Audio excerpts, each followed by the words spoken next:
Patience is a virtue.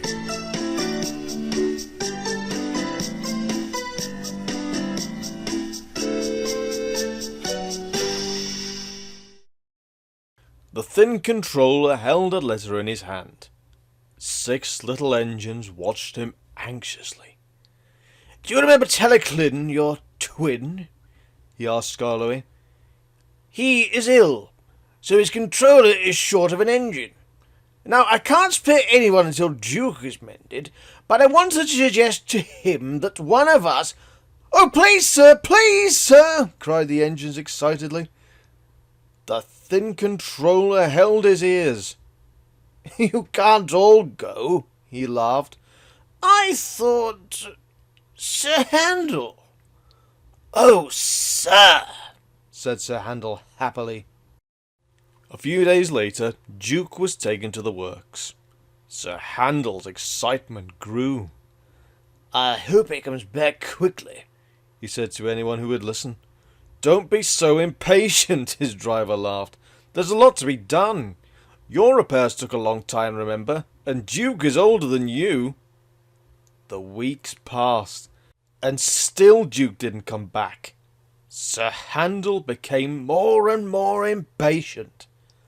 One day, he was waiting at the bottom station when Gordon arrived. "I've been invited to Wales," Sir Handel told him importantly, "but I can't be spared until Duke is mended." "Quite right," said Gordon. "It's a great responsibility being indispensable." "Gordon says I'm, insensible," Sir Handel boasted to the others. They were amused, but not impressed. Summer came, and crowds of visitors came to the railway. Sometimes extra coaches were needed to carry them all. One day, Sir Handel's train was fuller than ever. When he reached the top station, he was exhausted. An enormous crowd of people was waiting on the platform for the last train home. "They must have come on the earlier trains and stayed to picnic by the lake," said the fireman. "Never mind, we'll manage. It's all downhill now." But at the station near the waterfall, the platform was full too. "We need a shoehorn to get them all in," exclaimed the guard, scratching his head. "Still, we'll have to do it somehow. I'll take some with me and Beatrice." The passengers had enjoyed their day in the hills and didn't mind standing. They knew it would only be for a short while.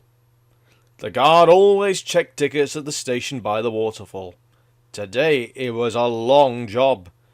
And, before he had half finished, Sir Handel was growing impatient. "An insensible engine like me shouldn't keep Henry waiting," he fumed. "Can't be helped," said his driver. "Henry will just have to wait. He's kept us at it before now." At last the guard was ready. He blew his whistle, waved his green flag, and turned towards Beatrice. "At last we're off, do come along, at last we're off, do come along," Sir Handel snorted impatiently. Quickly the train began to move. The guard tried to get into Beatrice, but her doorway was blocked by passengers. By the time they had moved to let him in, the train was out of the station, and the guard was left standing on the platform.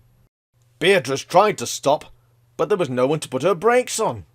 The guard blew his whistle and waved a red flag, but the line curved and Sir Handel couldn't see or hear him. Luckily, a passenger in Beatrice knew what to do. He pressed a button, and a buzzer sounded in Sir Handel's cab. His driver braked hard. "Now what?" he asked the fireman. "Go and find out. Maybe we've left someone behind." They had, of course. They soon discovered who. Passengers helped the guard into Beatrice, and after a fast run, the train reached the terminus at the same time as Henry. Sir Handel stopped with a sigh of relief. The guard came to see him. "I'm sorry I was impatient, Mr. Guard. Sir Handel said nervously. I didn't want to be late. Insensible engines shouldn't be late, should they?